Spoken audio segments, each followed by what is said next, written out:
Life is a dialectic.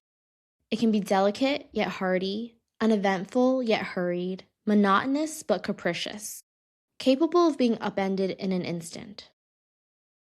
Time is the ultimate limited resource.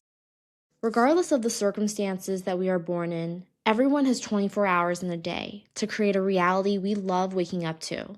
And this is the duty that we owe ourselves on this one fleeting journey. The question is, how should we prioritize? Stevens, the main character of Kazuo Ishiguro's Remains of the Day, shows us a cautionary example of what to avoid. He dedicates himself to being the best butler there ever was, yet misses the spring of life by living vicariously through his lord.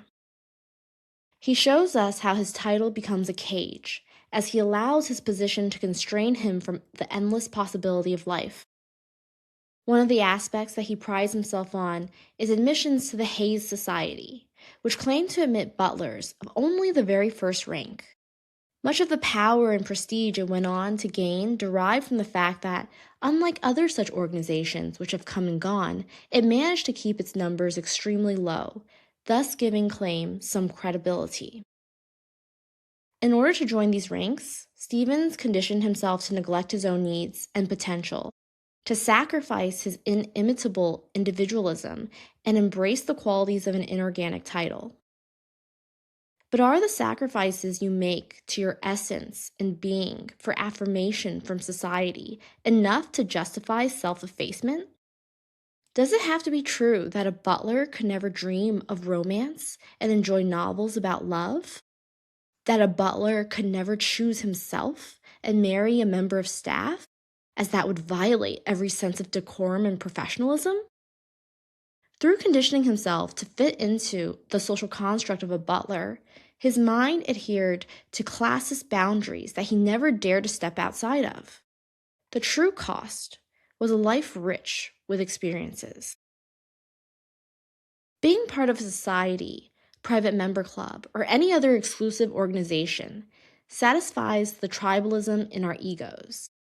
Many of us attribute too much value to the existence of labels and accreditations that subtly engineers and limits our experiences. Banker, teacher, artist, stay-at-home mom, founder. All of these archetypes are associated with mental images and expectations, blinding us to unravel the beauty in the individual. In modern dating, this is most relevant, as there are platforms built off of high-octane positions or titles that exude status and power. Wealth and associated earnings influence our willingness to engage. We look for checkboxes that align with assortative mating, but may preclude compatibility in qualities such as patience, loyalty, kindness, and curiosity. This is convenient, but it is not real life. We miss out on the essence of individuals when we focus on the brackets and signals of class. In online interactions, big data has a rigid system of ranking that predicts whether we would enjoy certain experiences, ranging from restaurants, museums, and more based on past experiences. Algorithms predetermine what content a user wishes to see to extend their visit on the site. The design forces us to trade off the development of our own taste for convenience, falling into a pattern of exploiting what we already know. We never fully allow ourselves to see the world or meet the people in it. Ishiguro writes, "Now naturally, like many of us, I have a reluctance to change too much of the old ways. But there is no virtue at all in clinging, as some do, to tradition, merely for its own sake. Doubtlessly, the feeling of familiarity keeps us in the comfort of self-imposed expectations. It is structured by routine and serenity, but it is control. A sense of control over the infinite possibilities and a harbor from uncertainty.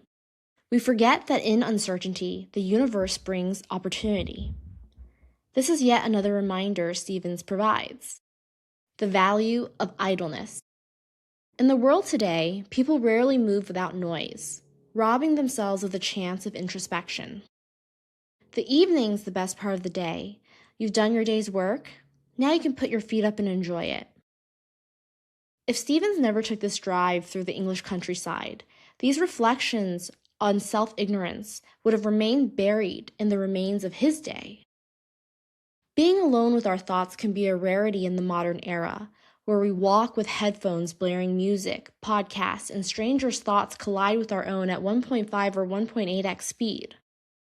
Every free moment is brimming with content that bars us from appreciating the present or reflecting on the past. Stevens delineates how this is a recipe for disaster. Instead of contemplating on his life's meaning and being honest with what he wishes to achieve, Stevens finds himself feeling he wasted his best years. You see, I trusted. I trusted in his Lord's wisdom. All those years I served him, I trusted I was doing something worthwhile.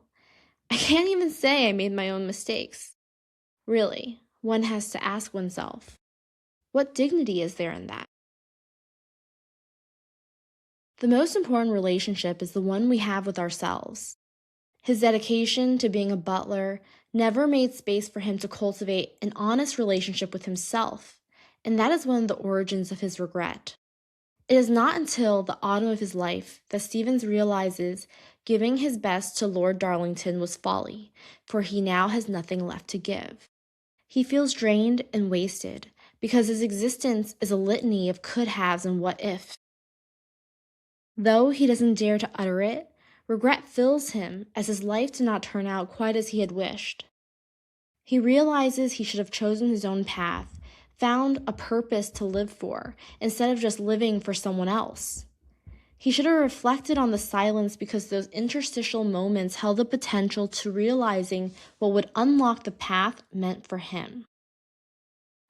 I do not think I responded immediately, for it took me a moment or two to fully digest the words of Miss Kenton. Moreover, as you might appreciate, their implications were such as to provoke a certain degree of sorrow within me. Indeed, why should I not admit it? At that moment, my heart was breaking. It is with relief that Stevens ends the day with a statement that shows his authentic self. Instead of rushing off to work, he makes it a point to explore human warmth and gratitude. Changes, no matter how small, accumulate and make all the difference in the end. After all, how can we live and have no story to tell?